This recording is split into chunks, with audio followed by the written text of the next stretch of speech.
Sorry, we're late. All right, everybody. You heard Bill. Welcome to episode 109 of the Fantasy Timeline, a proud member of the Dynasty Addicts Podcast Network. I'm Josh at Real Fantasy TL. We are late because my internet decided about 15 minutes ago to not work anymore, so I had to fix that thing. I'm with my main man, Bill at Super Duplex, and the co-host with the most, Drew at DR_PRA. Fellas, it is playoff time. How are you guys doing? Doing good. I'm in. That good. All right. I'm glad we're starting this off with some fire. Yeah, for fantasy, doing all right. Lived another week in Scott Fish Bowl. Got a few teams that are poised to do pretty well in playoffs, hopefully barring injury. And then a couple of teams that I wanted to miss the playoffs, I missed by a long shot. So can't complain there. Yeah, that's always fun. Bill, I know, I've seen all the tweets this week. I've made 16 out of 18 playoffs in my leagues.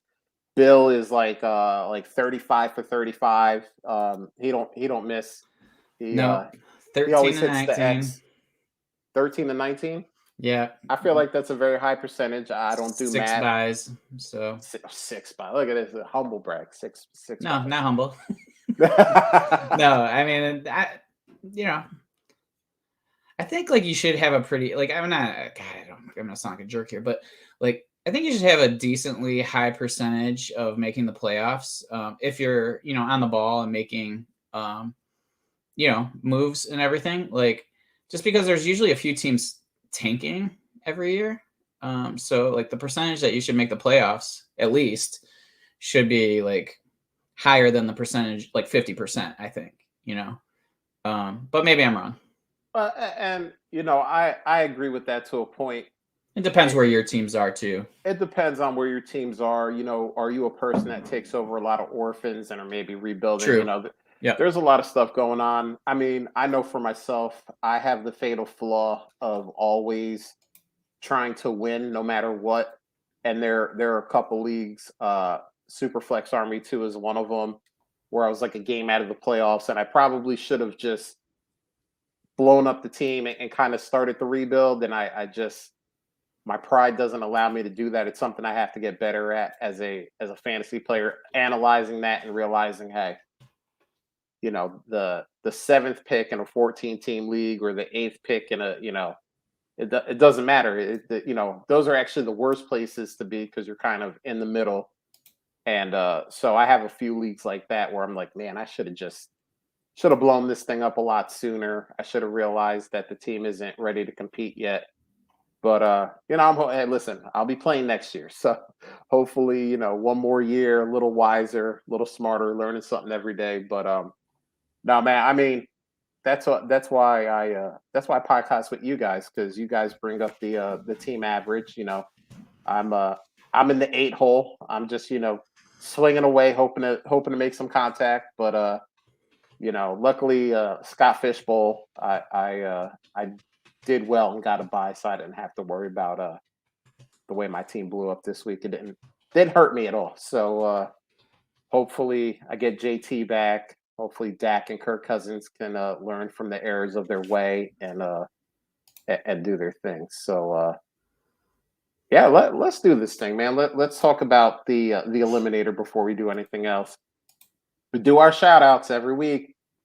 Shout out to our main man, our number one friend from Ireland, Jerry O'Shea, at Jerry Shea FF. Jerry, I hate to do it. You made it to the Final Four, but we gotta bid you farewell. We have to send you off. Drink a pint for me to get over this.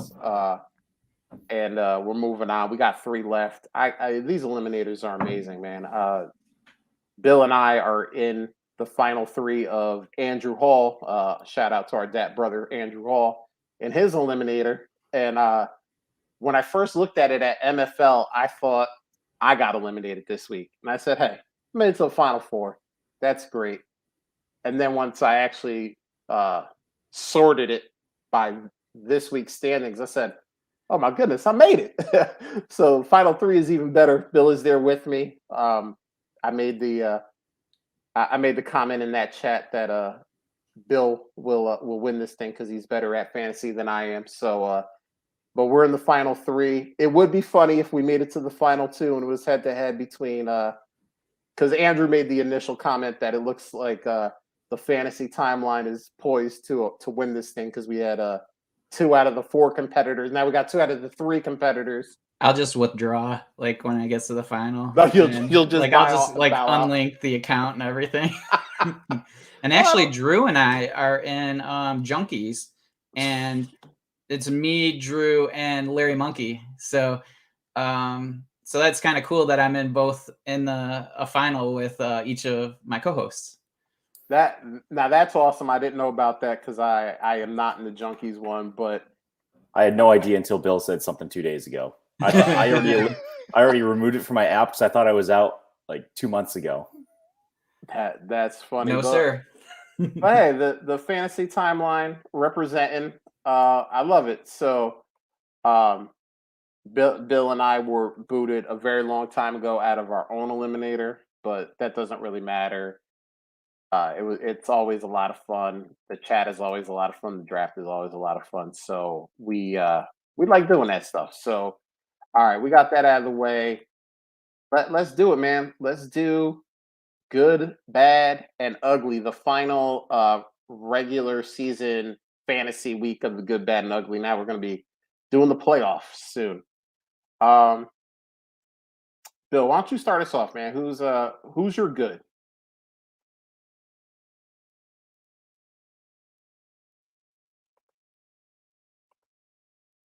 I can't hear you. I saw Drew telling me he couldn't hear me, so I cursed before I unmuted.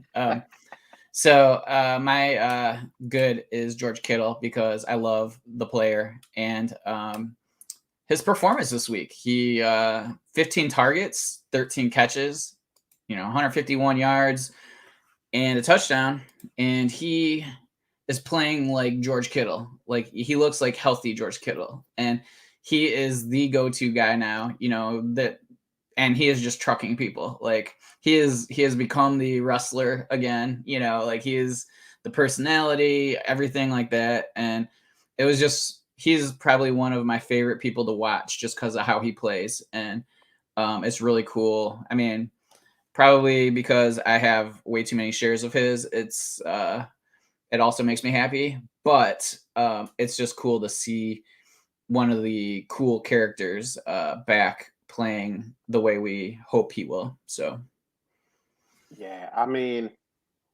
it's amazing, and I was thinking about this as well when I saw that you had George Kittle as your guy. I had him last week actually, so it's funny that 2 weeks in a row, 2 of us have just looked at George Kittle and went damn. But I was thinking about this, if Trey Lance is the guy in 2022, which I think we all believe he will be, he's going to have to be really bad to not be good. I mean, we've seen Devo blow up. George Kittle is like finally sliding back into peak George Kittle. We've seen flashes from Brandon Ayuk. I mean, Elijah Mitchell looks good. I mean, there's just weapons all over the place on that 49ers team. And if Trey Lance can live up to the hype, whew, that is a scary, scary offense. Drew, anything on George Kittle, or do you want to hit us with your good? No, he had that clutch catch coming down the stretch as well. So not just the touchdowns and all the receptions throughout the game, but when you need a superstar, he came through, which was great to see. And I agree. I like the guy a lot. I hope he stays healthy, and he's still young. He's only 27 or something like that. Yeah, so he's got a lot of runway ahead of him. If he probably needs to look at adjusting his style a little bit here and there and make some more business decisions, but you love a guy that goes out and leaves it all out on the field every week for his team and for the fans. So yeah, just a good guy. I love watching him. Played against him in a few leagues. Fortunately, didn't hurt me too bad there, but it was you could tell the teams that had him last week. Yes, indeed. So, yeah, my good. I had a hard time deciding. I actually changed a couple times here and almost went with the duo that you two have with Burrow and Chase in their connections there, but ended up going with Aaron Rodgers to Devontae Adams. You, you heard the announcers talking about Adams getting shut down a little bit early.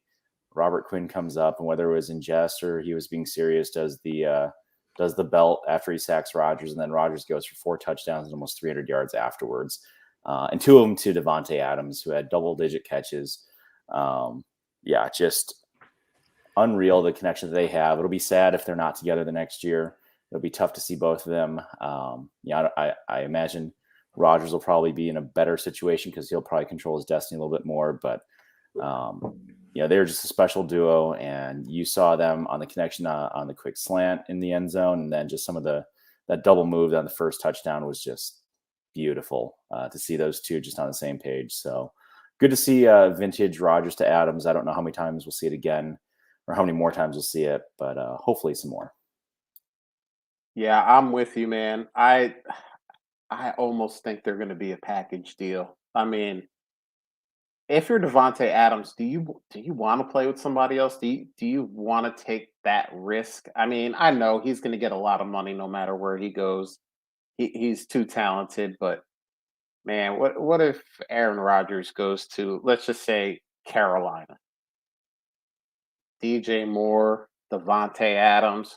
Ooh, I mean, let's do that. I know the popular spot is Denver, and that could get a little tricky considering they just poured a whole bunch of money into wide receivers during the season.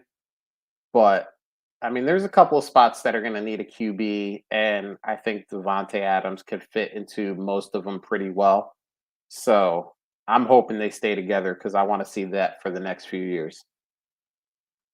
All right, let me hit you with the good. Dalvin Cook. My goodness, this guy dislocates a shoulder. They say it's going to be a 2 to 3 week thing. Okay, so he takes a week off.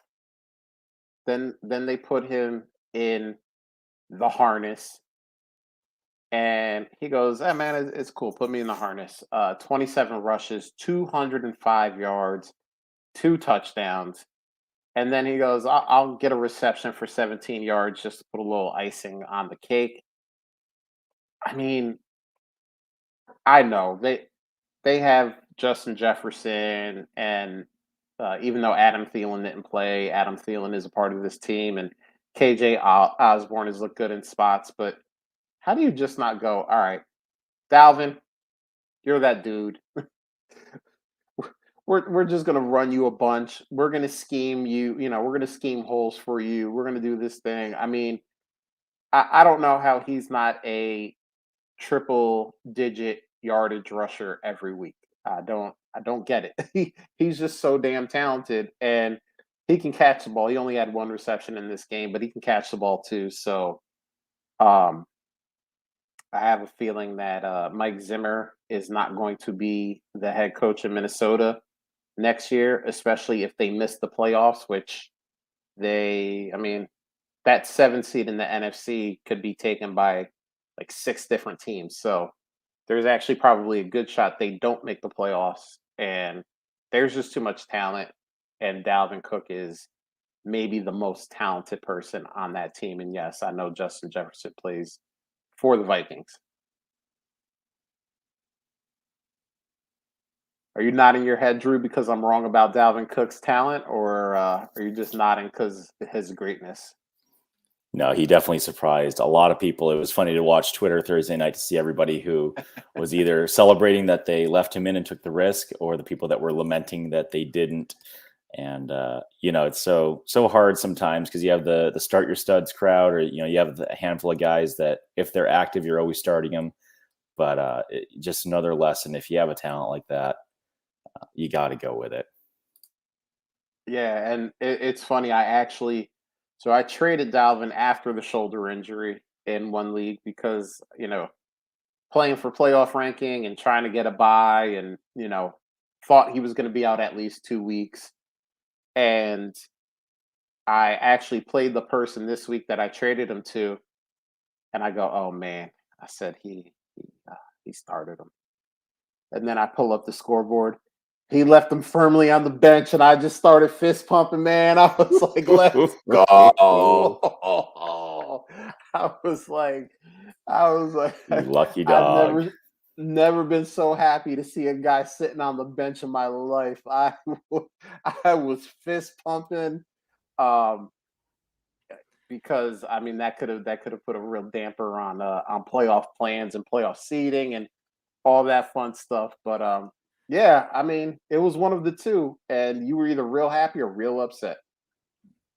Yeah, I played Madison a couple times, believing that he was going to get more play. So that was my my error. And can I throw in an honorable mention that I feel needs to be included in the good? And we're talking about him later a little bit, but Let's do it. Hunter Renfrow, man, he had 14 targets and 13 catches. I mean, his ADOT's like half a yard, but like, I mean, he gets you 100 yards, a touchdown, and all those catches in PPR. I mean, for what he cost you.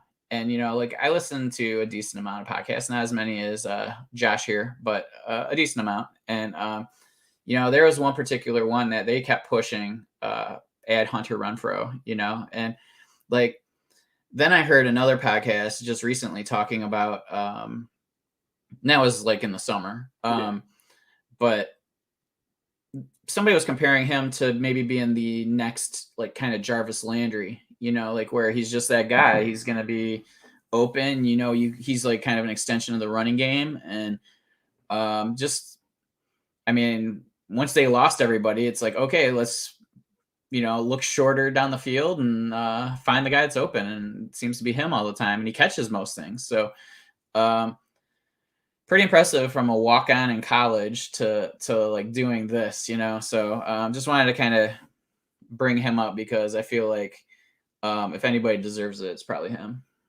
I love that. And I mean, even though we all three of us picked really good players for our good, dude, Hunter Renfrow is that dude. I mean, he just, and people are like, well, you know, what's going to happen when Darren Waller comes back and blah, blah, blah. And yes, I get it. Darren Waller is a very good player, but I don't think we should just all of a sudden, once Waller comes back, say that Hunter Renfrow is going to turn back into a pumpkin. I think he's still, I mean, if the coaching staff has eyes, how is he not still a very large part of your offense? Even if you're just telling me that in the past game, the only two guys you're throwing it to is Darren Waller and Hunter Renfrow, like, okay, fine. Like just do that. But he's way too talented. He's a guy that I unfortunately have 0 shares of.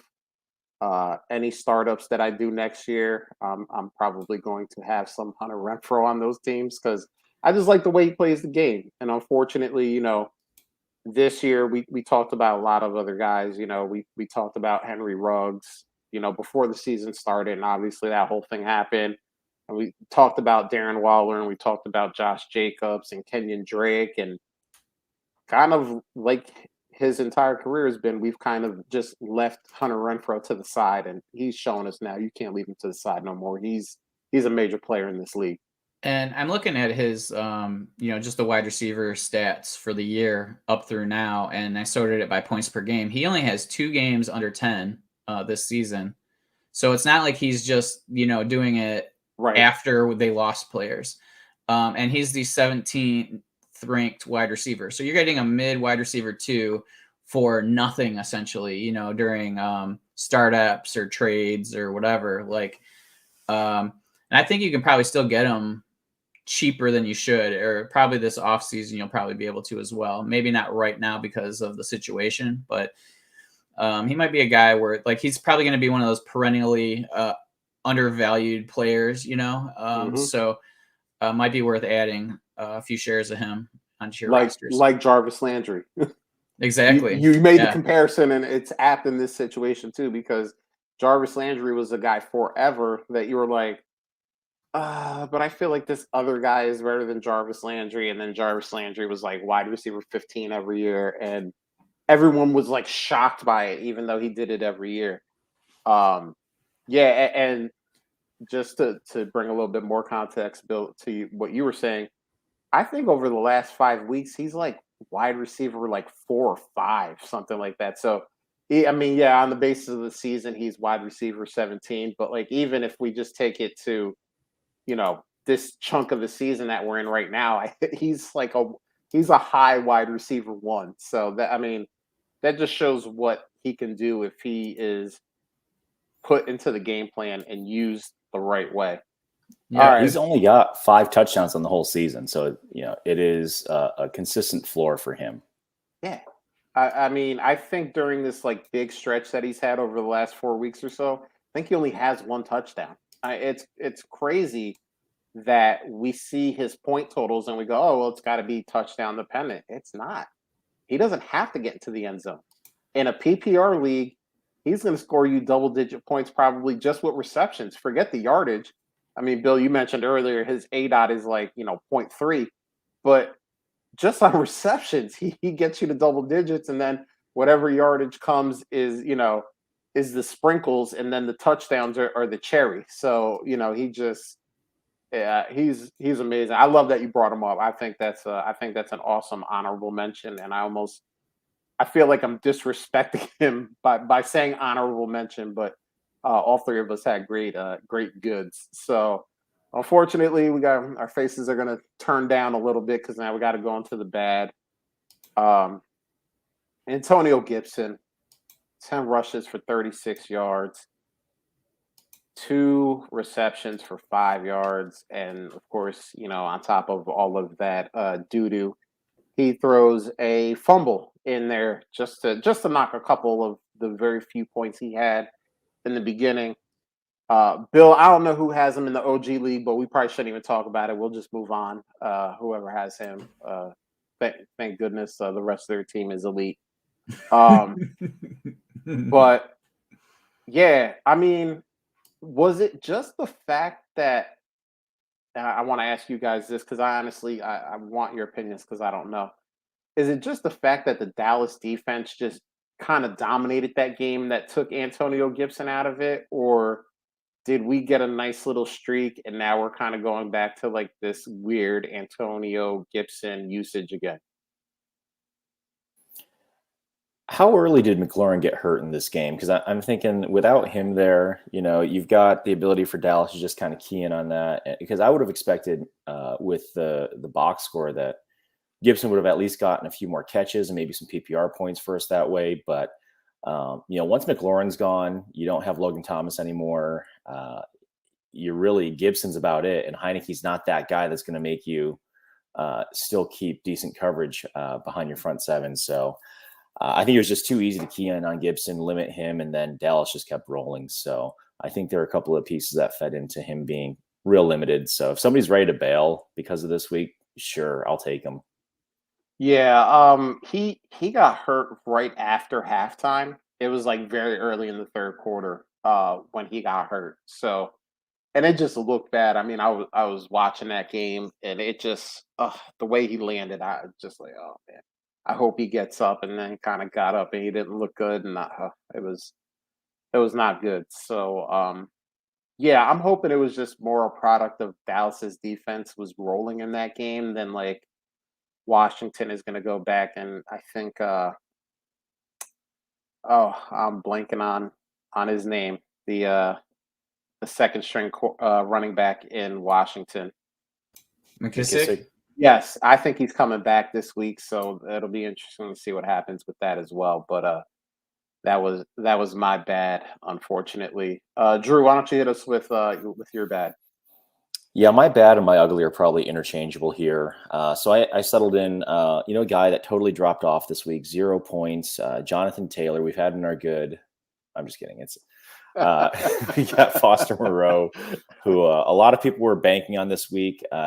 His splits are limited without Waller, but he's put up some numbers when he wasn't there. Not a lot of other weapons. Catch-up game against the Chiefs, and maybe we didn't give the Chiefs defense enough credit coming into this, but Monroe with a pretty paltry 3 catches for 13 yards and 6 targets in a game that they were chasing all day. especially for some of us in tight end premium leagues where we didn't need a ton. We just needed a few catches and maybe 30, 40 yards and we feel good about it. Totally let us down. So he's the guy that I've gotten in the bad for this week. Yeah, I think a lot of people were on that train. I think they were like, yeah, man, like this is going to be a guy. Obviously, someone needs to take those receptions. And who took those receptions again? Who was the man in that game? I feel like maybe we should have talked about him or something. I don't know, but um, yeah. I mean, it was. I was hyping up Foster Moreau like everybody else, and yeah, it didn't work out that way. So Bill, hit us with the bad. Yeah, my bad is it's not necessarily like an indictment on the player, but I picked Dak. You're going into week 14 of the potentially needing a big performance out of your elite quarterback, and he just threw up a stinker. I think what was it? 22 of 39 for 211, a touchdown and 2 picks, and then 7 carries for 15 yards. So it's just like nothing was happening. Everything was like a slog to him. And so you end up like at least in our OG league, it's under 10 points. And that's just a huge, hit to your team when you go in feeling good. You got Dak, you got a good offense, everything like that. And, who knows how many people, this less than stellar performance affected, their playoff hopes. Bill, I mean, you started that by kind of saying, you don't want it to sound too bad, but it was bad. It was not good. It was. I was surprised, and I think this is a big hit this year.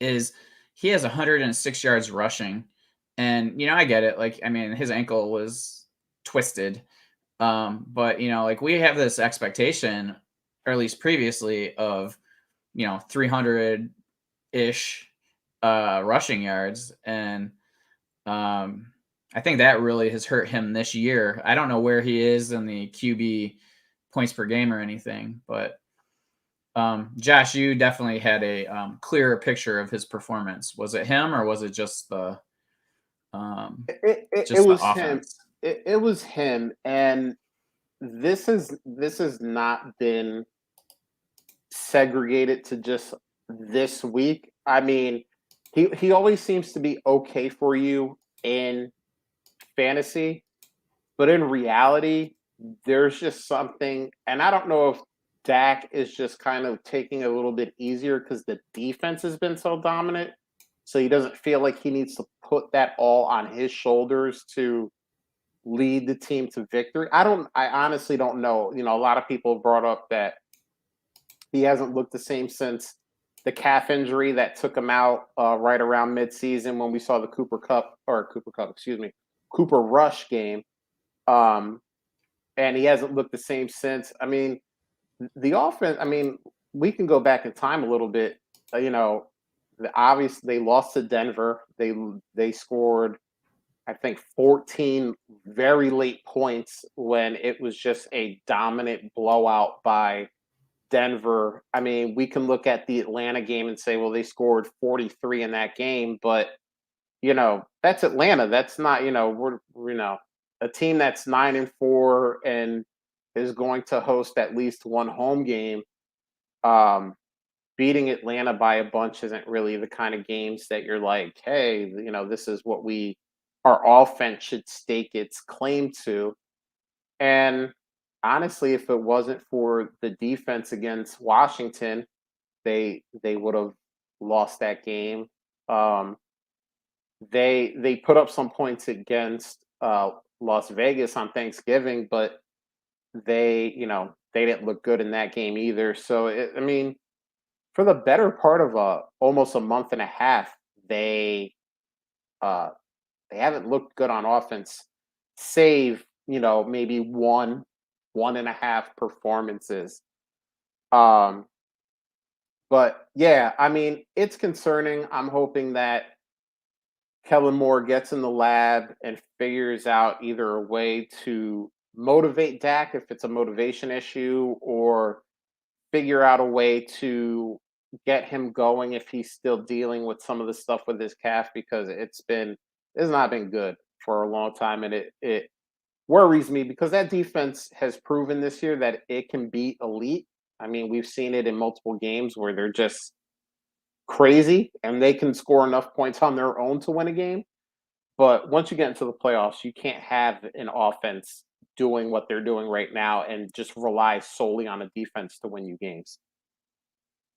Um, Sorry, that's my long-winded explanation, but I need to get that off my chest because it's been fun to watch wins, but it's been hard for the other stuff. So our boy Justin at Run DFF, he got a question for the pod.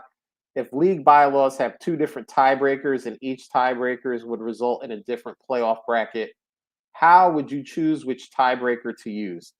So I'm going to abstain from this question because I am in said league, so I don't want to sound biased. I will give my one sentence response to this question after you two fine fellows give your opinions. So I think that like it really depends, and I don't know the exacts of this situation, but like if it depends on where the sections, like, if the bylaws are reasonably clear cut, like, okay, this is the playoff seedings. And then it just so happens that maybe tiebreakers were used for in another area. I would use the tiebreakers in the section for playoff seedings. Because the other one could be where who makes the playoffs. Like it could be two different rules. Like I don't know. You know what I mean? Like so it like you could have to use one and then another to properly, figure it out. But if there is two and they're both kind of like in the same section, then I think you have to revert to what was done in previous years if there was the issue. And then if there wasn't, I think it's just commissioner call and what their intention was.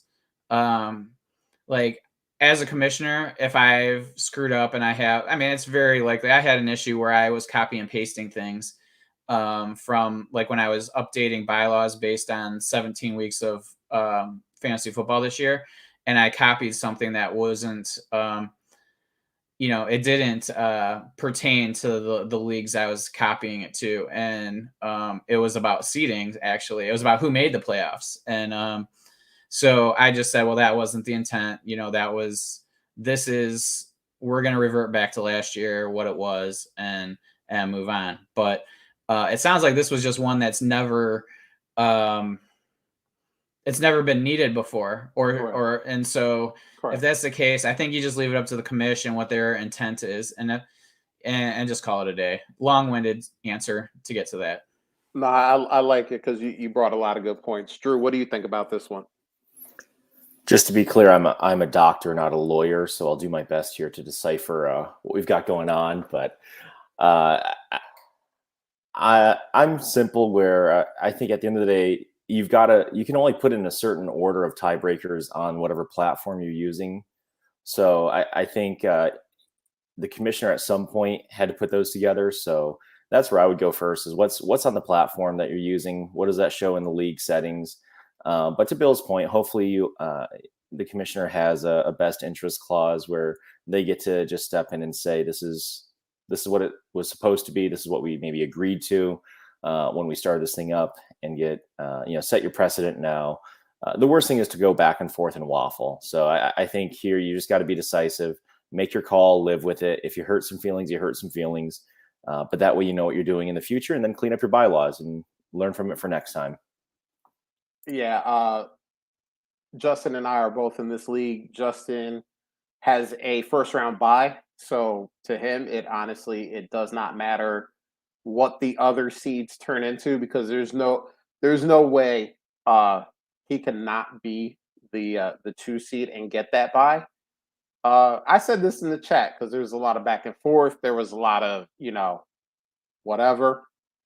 And I said, doesn't matter to me. If I'm the current defending champion in this league. If I'm going to repeat, I got to beat 3 of the best 6 teams in the league. And it doesn't matter what order you put them in. I'm going to have to do it if I want to repeat. So to me, it honestly doesn't matter. You know, we all got to remember, fantasy is supposed to be fun. It's supposed to be, look, like Bill said, sometimes these things happen. Bill commissions a lot of leagues. I am lucky I only commission 1 league. So I normally don't have these issues because I have one set of bylaws because literally I commission 1 league. But mistakes happen. You copy and paste wrong. You type something that you didn't mean to type. Maybe you were thinking of another league. You type something in, you didn't mean it, and then someone brings it up. And Drew, I believe you said, it's always great when you have those best interests of the league clauses. I feel like it should be in every bylaw, no matter how simple or complicated your league is. Just because these things happen, we're all human. We all make mistakes, and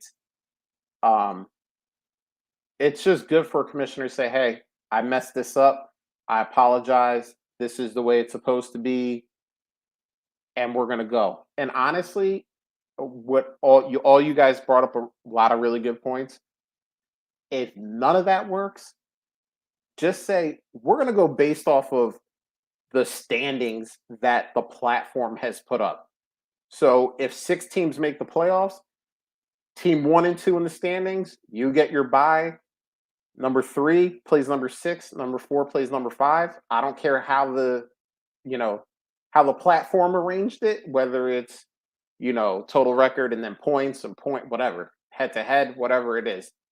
We're just going to use the platform. And then, like you both said, we'll clean it up in the off season and we'll move on and we'll learn from it. So, yeah, I got to run the gauntlet if I want to repeat. So it doesn't matter what the order is. I don't care. Just let's set them up. If I'm going to win, I'm going to have to knock them down. So, that's how I feel about it. All right, we sidetracked. Bill, hit us with your ugly. Who's ugly? Yeah, my ugly. I actually was gonna put Dak in ugly, and then I was like, I don't want to be too harsh. And then I found a much uglier situation than Dak, and it's somebody that Justin says it's the 1 seed, so he's getting all bougie on us. Whatever. I'm gonna beat him anyway. You're getting a bye. Yeah, Anyway, you get a bye.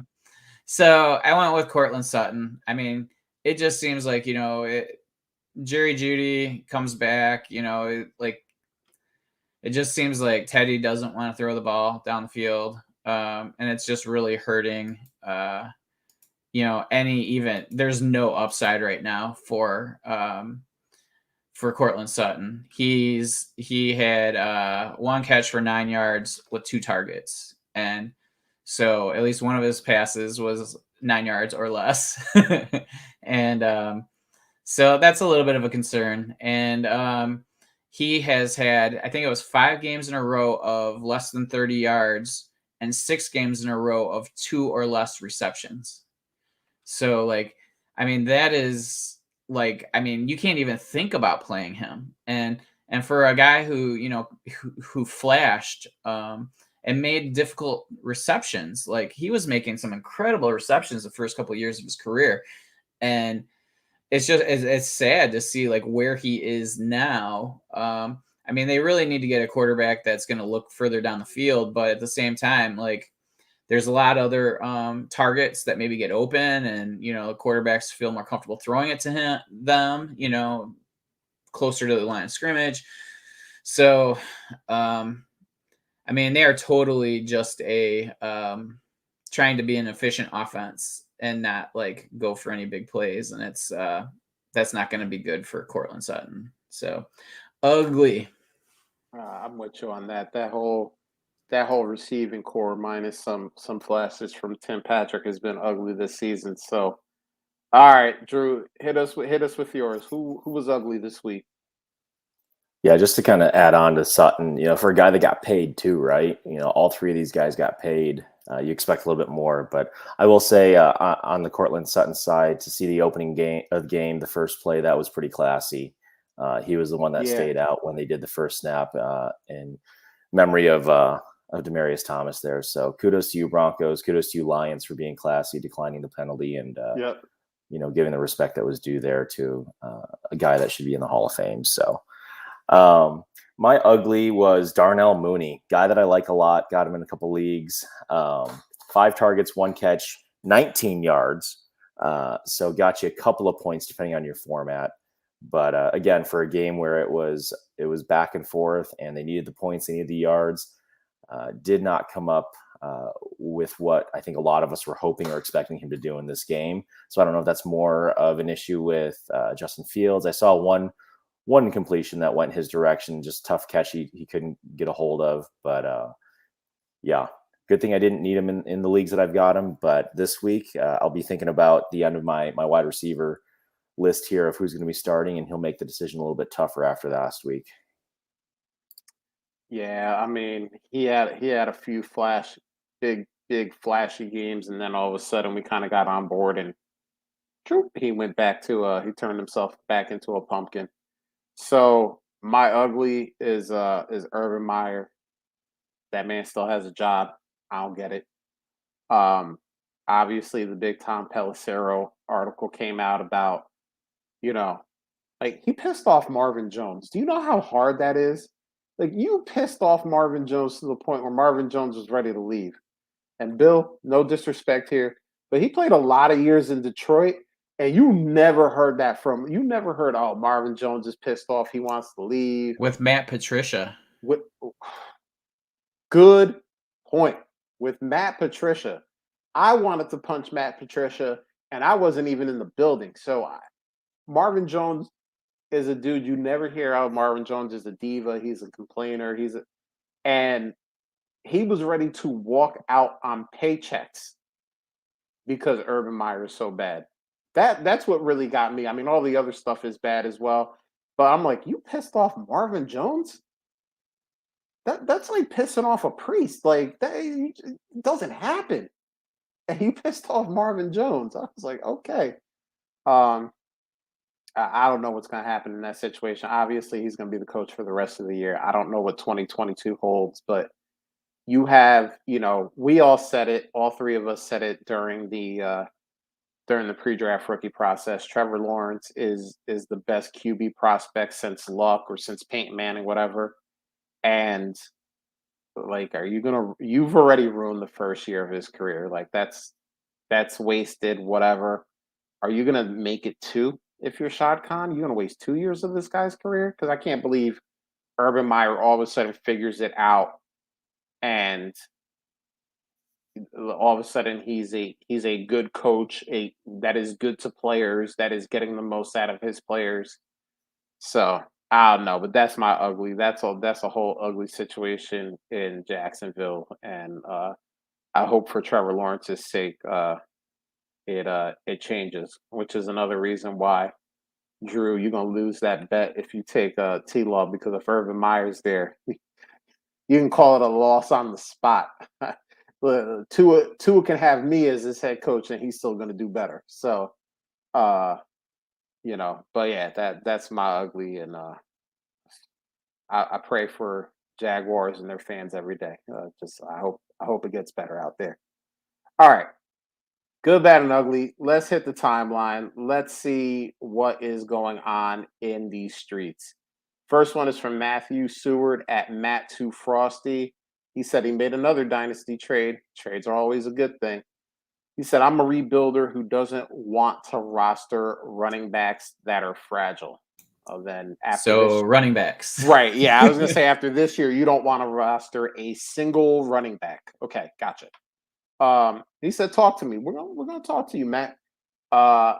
Elijah Mitchell or a 2022 first, and right now this looks like it's going to be a playoff first, so somewhere between the 107 and 112. So let's assume it is one of those lower picks. Let's assume it is the 111 or 112, because we always assume it's going to be one of the higher picks, and it almost never works out like that. So let's go on that lower spectrum. Bill, I'll let you go first since you were big on the other guy in San Francisco. I already forgot his name. Revisionist history. I don't know what his name is, but I think you suggested we draft him in OG League.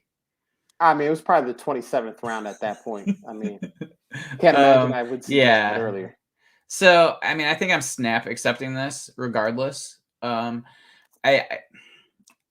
Yes, he's shown that he's gotten health issues, which, I mean, I'm not worried about that. I'm not going to say he's prone. I'm not saying any of that. Or fragile after 1 year. I mean, it could have been one injury that's just lingering, so it's, or just freak. I don't know, like, what his injury history is. So I really don't know. But, like, regardless, like, a 5th-round running back may not, like, I mean, let's just say, like, this same conversation could have been had last year for James Robinson. And is that his name? Yeah. Okay, good. Hey, winner. I mean, how would you feel about that right now? So, like, I think that it's a pretty easy accept for the pick, in my mind. And if you're, like, really hard up where you need a running back, I just think you can get somebody else for cheap to get you through this year, as opposed to well, he said he's rebuilding, so I mean, yeah. So totally, at this point, like, you don't need running backs. As a rebuilder, I don't even think you flinch. I mean, now I'm trying to think, like, what would be the latest pick I would accept, and I think it'd be like 202 maybe. Like, if a really, really bad team offered me their second, I might consider it. But I really don't know much about the draft class yet. So, but I think regardless, I think that the pick, is liquid and easy to move if you want to, wheel and deal. What do you think, Drew, about this deal? Yeah, I was definitely more on the fence, I think, than Bill is. If you think you're a year out and, he could be your RB2 next year, or if you have an early pick that you're going to use on a guy that you like early in the draft, I'm fine maybe asking for a little bit more, especially if we're assuming it's a late first. If you're rebuilding, can you get a late second from them as well, perhaps? But I mean, you look at his production this year, I don't think he's had fewer than double-digit touches every game that he's played. In the last 2 or 3 weeks, he's had 20-plus carries. So he seems to be the guy. I know Shanahan is tough, and San Francisco seems to be a carousel at running back. So I get the hesitation there. I'm not huge. I actually just traded him away as well. But I think, what did you get, Drew? So I sent him and what will be a late first now for Michael Pittman and one Hunter Renfrow. Well, we're going to like that. Yeah, I mean, I get your point with the, with how well he's doing, but also what's the situation? I mean, there's really not been running backs that have even, like, yes, he's getting most of the touches, but is that because there's just nobody else to get touches? Like, obviously Trey Sermon has become a bust. And then what other running back was even healthy? Hasty for a minute. So a couple games of Wilson, that's about it. Yeah. So it's like one of those things where, like, is it kind of the Evan Ingram thing from his rookie year where, he's getting a ton of targets because there's just no other option? Or is it because he has won it? And I mean, I don't deny that he looked good. But that's something that's just running through my head as to, like, how comfortable am I entering into 2022 with him as one of my, like, running backs? Right. And assuming that Trey Lance takes some of that next year, right? If he's a starter. So yeah, I could definitely be convinced, or I probably have been convinced to take something, especially if it ends up being a little bit earlier. But yeah, like you said, Josh, that pick is definitely usable in the offseason, or especially once you get to the draft. So I think I would be fine moving it for any, whatever that pick turns out to be. And yeah, I don't know how late I would go, Bill. I would probably want to keep it at first. I don't know that I could convince myself to give it up for an early second yet, but yeah, I think for the offer here, I would feel good about taking that first and let it run its course. If it's the 112, so be it. It's still a first when it comes to the draft. And if it ends up being better, each spot ahead is, that much sweeter. Yeah, I'm with you, Drew. I don't trade Elijah Mitchell for anything less than a first, even if it is the 112. I don't know if I mean, I guess I could ask for more than that. I don't think I would, though. I think if somebody offered me a first, I'm doing like Bill said, I'm snap accepting that, and I'm going to I'm going to take the pick.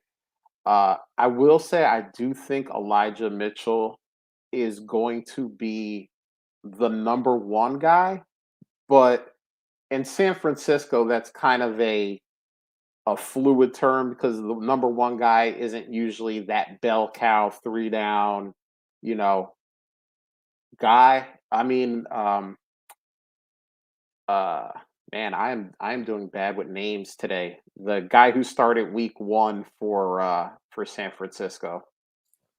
Mostert? Yes, thank you. I don't know what's going on with me today. I'm just all You the got names. Bill Brain. I do. He was the guy starting week 1, and he got hurt, and it automatically went to Elijah Mitchell. There wasn't it wasn't, hey, let's try Trey Sermon out first. Let's try Jermichael Hasty out first. Let's try. Well, Jeff Wilson was hurt, so he couldn't be tried out. But he was the clear number 2, and then he moved into the clear number 1. I can't imagine that Mostert, who I think is like 29 or something like that, is going to get brought back. So I think at least to start the year, Elijah Mitchell is going to be the number 1. But we also know the 49ers, they're going to add guys. I mean, they had Wayne Gallman on that team at one point and then cut him. They drafted 2 guys, Elijah Mitchell and Trey Sermon. Jeff Wilson will probably be there until he is old and gray because they like Jeff Wilson. So, but the way he's played this year, I can't give him up for less than a first. But the good thing about that first is we know, we're going to talk bad about the 2022 draft for the rest of the season, and then we're going to get into the off season, and all the people that don't really watch the film because they're focusing on the NFL game are going to start watching the film, and then we're going to start, hey, this guy could be really good, and this guy over here Every year could be really good. Treylon Burks and Isaiah Spiller. Well, just think about like the N'Keal Harry year, right? Like everybody is talking about how like Miles Sanders and Josh Jacobs were going to be like, oh, I think they're almost as good as the CMC year. Yeah, and, Zeke, they better than those guys. So it happens every year, regardless. And you got it. So you almost have to take a step back and look at what everybody was saying the previous NFL season of the draft class, because everybody gets so hyped up because it's exciting and it's fun, and that's part of why we do this, and but we usually more often than not people are right about the strengths of the classes. But we don't want those people to do that, because we have this first round pick that we got for Elijah Mitchell now, and what you should be doing, especially as a rebuilder, you shouldn't be taking a guy. You should be going, hey, I got the 111. There's this guy here that you really love. You've heard all the hype. He got drafted to a really good spot. How about you trade? And I did this in Superflex Army last year. I think it was the 107 or the 108. I was getting offers for it. I said to somebody, hey, would you give me Stefan Diggs for this pick? It wasn't the 101. It wasn't the 102. It was a mid to later first round pick. They said, yeah, okay, let's do this. And I got Stefan Diggs, a top what? We'll call him a top 10 at worst fantasy wide receiver for a middle first round pick. Why? Because there was somebody who, he was so good. I remember watching him at, insert big college here. And it's going to happen again this year. We're going to get hype. We're going to see all the fluff pieces. We're going to be there. We're going to be in the middle of it.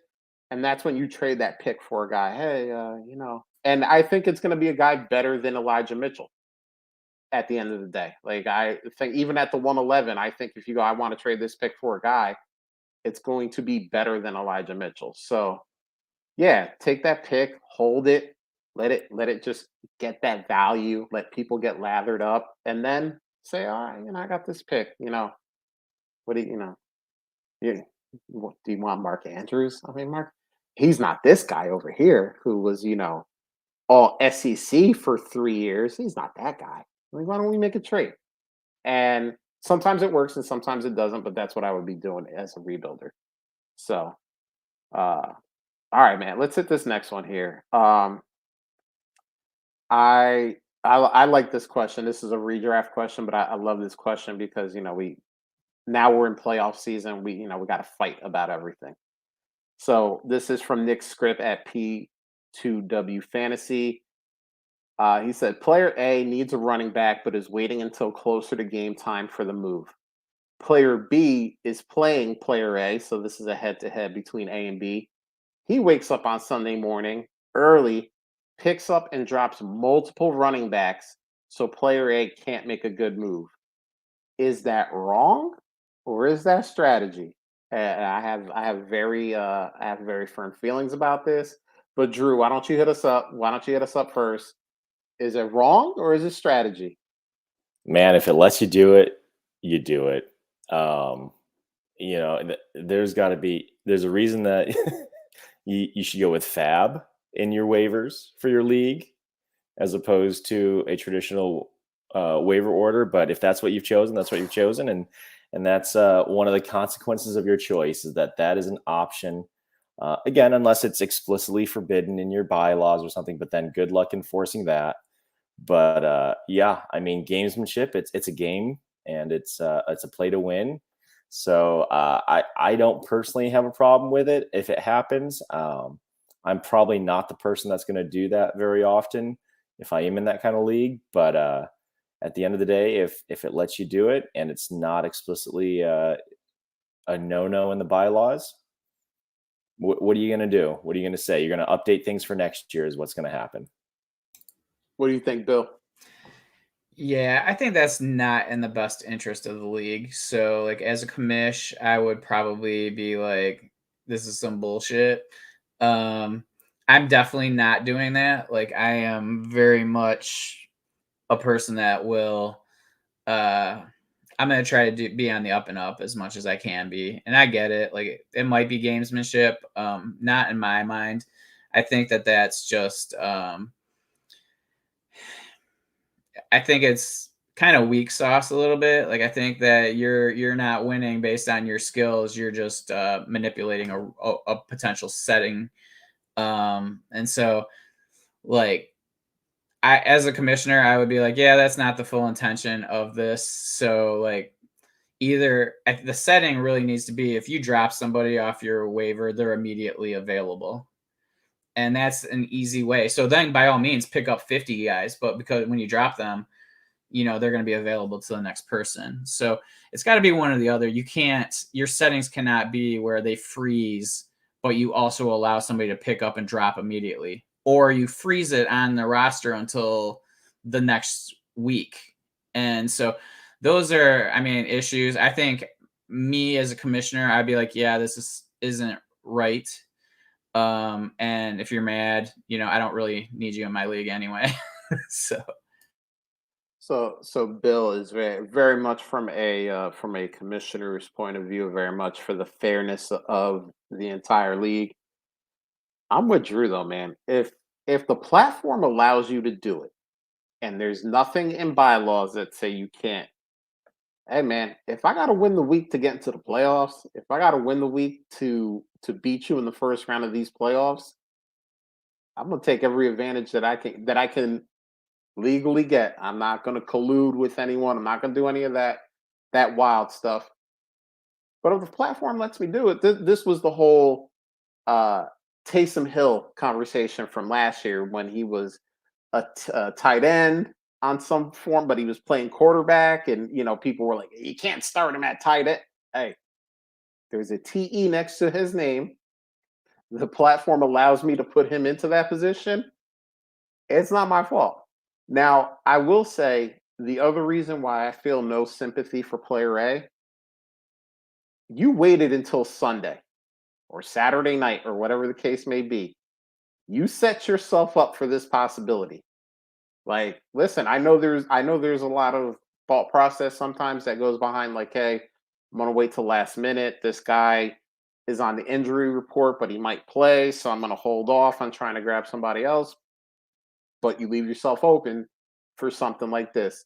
And if the platform allows you to do it and there's no rule against it, listen, I will take any advantage that I can take that the platform will give me in order to, especially this time of year. I mean, everybody is, everybody's trying to use every single thing. And Drew, I believe you mentioned it. This is why you do fab. Like, you ain't got these problems no more. Because guess what? If you want to use your fab and you use 30% of your fab to pick up and drop a bunch of players, all right, but you're killing your fab and you never know when you might need that. So that is kind of the downside of that. If you have fab, is like, yeah, you can use it, but you might be hurting yourself in the end. So that's my point of view on it. If it lets you do it, let you do it. So we got one here from Ridley Truther. I want to throw this one up here. Say, yo, boys, Wednesday night popping with the live FF pods. Thoughts on Diggs? Talked earlier about this, but not seeing him go for 2 firsts anymore. Was last year his ceiling? Will we ever see it again? If you're playing in IDP, Trayvon Diggs is probably worth 3 firsts now because he's so good. But no, obviously you're talking about Stefan Diggs. Yeah, I don't think he's going for 2 firsts anymore. I don't know if you guys have seen anything different in your leagues. I mean, I mentioned earlier that I got him last year pretty much for a first, for 1 first. I do think that last year was his ceiling, but he's still a top 10 guy. He's not, he didn't turn into a pumpkin this year. He's not wide receiver, 24. He's still very, doing very well this season. But yeah, I don't think, and you guys can tell me if I'm wrong. I don't think he's going for 2 firsts in very many leagues. I'm not going to say there's no league where he'll go for 2 firsts because somebody will say, I just paid 2 firsts for him. Okay. But I think the overwhelming majority of leagues, he will not go for 2 firsts. But hey, listen, people are going to call this a Stefan Diggs down year, whether it's right or wrong. And I think it's wrong personally, but play that value. If you want Diggs, if you like Diggs, yeah, Drew, big Bills fan. I know he likes some Diggs. Play that in your leagues. Say, hey, look, man, I'll give you a late first for him. He had a down year, but I think he can bounce back. Take this late first and see what happens. Some people might be on that train where they're like, yeah, he had a down year. I don't think he will ever get back to, what was he last year? Wide receiver 3, I think he ended the season as. Yeah, he probably won't get back there, but if he's wide receiver 10 for the next 3 seasons, I'm good. I'm good giving up a mid to late first for that. Because honestly, I don't know, how many guys in that range are going to be a wide receiver 1 for the next 3 seasons out of a draft class. So, what do you guys think about it? Yeah, I don't think he ever gets back there. Even if you could pull the 111, 112, you look at last year's class and what is that? That's Devonta Smith and maybe Jalen Waddle or one of those guys and Elijah Moore. Am I giving Diggs up for those 2 guys? Depending on the league, I might. But I don't know that I'd give those 2 guys to get Diggs back on most teams. If I've got Waddle and Elijah Moore, I'm not giving the 2 of them to get Diggs back. Unless maybe it's a start 9 or something like that, and I'm already stacked at wide receiver. But I think he probably saw his ceiling in value last offseason, and if somebody is dangling a couple of firsts out there or a first and a second, go for it. I'm curious if we look back at that trade that you made, Josh. That mid to late first, was that Javonte that was taken with that pick, or who was that? That actually ended up being Waddle that was taken. So I mean, at the time, I thought I really fleeced, but Waddle's had a hell of a season. So at this point, it looks like it was probably It could be about a wash. 50-50. Yeah, Yeah. so but But yeah, I love Diggs. He's tied to Allen. He's going to have some really good games still. I think Josh is right. He's going to be a wide receiver 1 for the next couple of years at least. He's not anywhere close to a decline, and he's skilled enough. He's not a speed guy like Tyreek or somebody like that that's going to just have a cliff once his hamstrings give out or something. So if you're getting him for less than a first, or for a late first by itself, I would absolutely give that up to get him on my team for the next couple of years. But I think you can probably wait till after the season and maybe buy a little bit lower on him even. Especially, what if you could turn that Elijah Mitchell into the pick that got you Stefan Diggs? Oh, that would be nice. That would be nice. Any thoughts here, Bill, on Stefan? No, I think you guys covered it. I pretty much agree with pretty much everything you said. Good. I want to hit one more question on our way out because I feel very passionate about this one. This is from We Hate Rob at We Hate Rob. Rob, I don't hate you, man.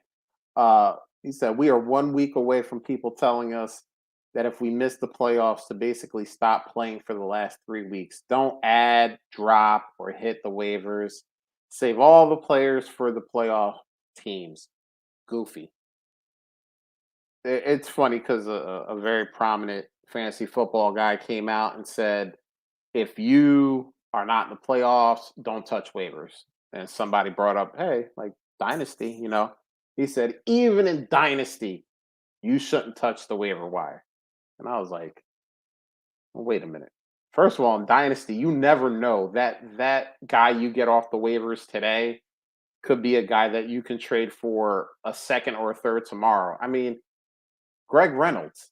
I mean, that dude, Bills, Detroit Lions, that dude came out of nowhere. And I saw him go in a couple leagues. I saw him getting picked up. And then I heard later on that apparently Adam Schefter had brought him up during the ESPN fantasy telecast, that he was a guy that he was hearing rumblings in the street was going to get some big playing time. So I guess that's why in some of these dynasty leagues I saw him getting picked up. Like, who knows? That guy could be a 1 week wonder, or that guy could end up having 2 or 3 really good weeks at the end of the season. And you trade him for a second to a playoff team who needs a running back. And all of a sudden you turned a waiver wire guy into a second round pick. Like, why as a rebuilding team, as a team that didn't make the playoffs, why wouldn't you want to do that? Why wouldn't you want to get another asset to rebuild your team? But even if we're just talking about redraft leagues, I'm sorry, I paid my money to play this year. We're playing 17 games. I'm playing all 17 games. Yeah, I want to mess with you, playoff team. I didn't make it, so you know what my fun is going to be? Not playing playoff games because I was not good enough. My fun is going to be watching you go, I can't believe this dude took insert waiver wire guy here, and watch him shake his fist in the air like an old man. Like, that's going to be my fun. And again, this goes back to, you should probably be doing fab, because then you don't have these problems. But if you're doing the waiver wire order and it resets after every week where the worst team gets the first pick, yeah, I want to take that guy away from you. I want to see you wiggle and try to make moves and do all that stuff. That's going to be my fun. And I paid for 17 weeks. I'm going to play 17 weeks. What do you guys think?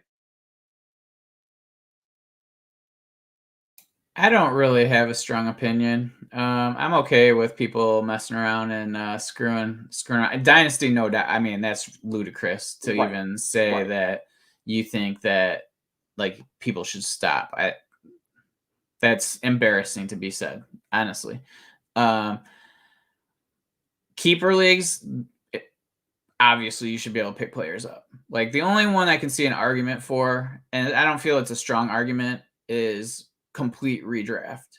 And so I just don't have a strong feeling either way. Like, hey, if you want to fuck around and with the teams that are in the playoffs, by all means. Like, I'm not here to tell you not to do something because, like you said, you paid for it. So I'm probably not doing that. Again, it's just a different, like, I've shut it down. Like, I couldn't give a shit about a league I'm not in the playoffs anymore until next year. So I'm probably avoiding doing that. But hey, to each their own. And I'm not going to give you a hard time about doing it. What do you think, Drew? Go for it. Thank you. To two men that think very similar to me. I love hearing it because I know some people are like, "Oh, if you're not in the playoffs, you gotta," And people brought up a lot of good points, even in redraft leagues. Last place. There's punishments in some leagues for last place. Like, yeah, you should definitely be picking up guys off of the waiver wire and trying to keep yourself out of last place. You know what I mean? There's a lot of different scenarios, but even if it's just a pride thing, and Drew, Bill, you guys play a lot more leagues than I do, but I play in a good amount of leagues as well. But there's some people that just play in like one or two leagues, and they're like, hey, like these leagues are important to me. Like, yeah, I'm out of it, but I definitely want to, I want to stick it to my buddy, or I want to, you play, maybe you're in a league with your girlfriend or your wife or your boyfriend or whatever. You want to stick it to them a little bit because you're not in and they are. So it's, I hate when people say, hey, like this is the way you have to play, or this is the way you should play. Listen, play the way you want to play. Like Bill said, hey, if you're in a league, you're in a redraft league, you're 3-11 right now, and you're like, dude, I'm shutting this down. This ain't worth it to me.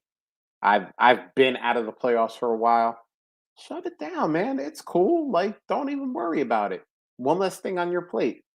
But me, I'm a stubborn person. I'm a prideful person, and I'm like the Titanic. I'm going down with the ship, man. The ship is sinking. We hit the iceberg.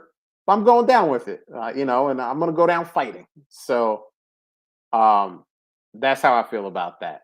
But fellas, I gotta say, I think we did a damn good job. My internet held out, thankfully. So I'm happy about that. But uh, thank you guys. I love podcasting with you guys. So I want to thank you. But thank you guys in the chat. Everybody.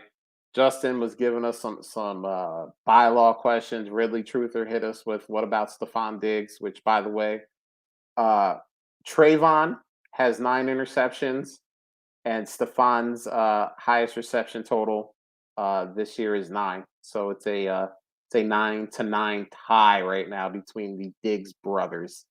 I just want to throw that out there because Ty's got to go to the defense on this one.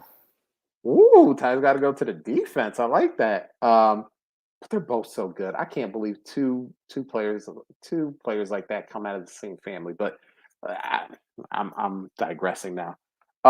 Thank you to everybody in the chat. Really appreciate it. It's always so much more fun when you guys are hitting us with questions and doing your thing. Remember, subscribe, hit the bell so you know when we go live, because we want you back in the chat. We want you talking to us even more. Thank you to everyone who is listening to us in podcast form. Listen, we are at almost an hour and 15 minutes. That is a lot of time. You could be doing a lot of other things, but you're listening to us, and we appreciate it. Make sure, if you're doing the podcast thing, if you somehow tripped and fell and found us, hit subscribe so you get us every week when we do this. If you're already subscribing, just make sure you rate and review, because that gets us out there. It gets us in front of more people. And we just want this thing to be as big as possible, because the bigger the better. The bigger the more fun. We want to have as much fun as humanly possible with this. And on that note, Bill, I think we are out of here.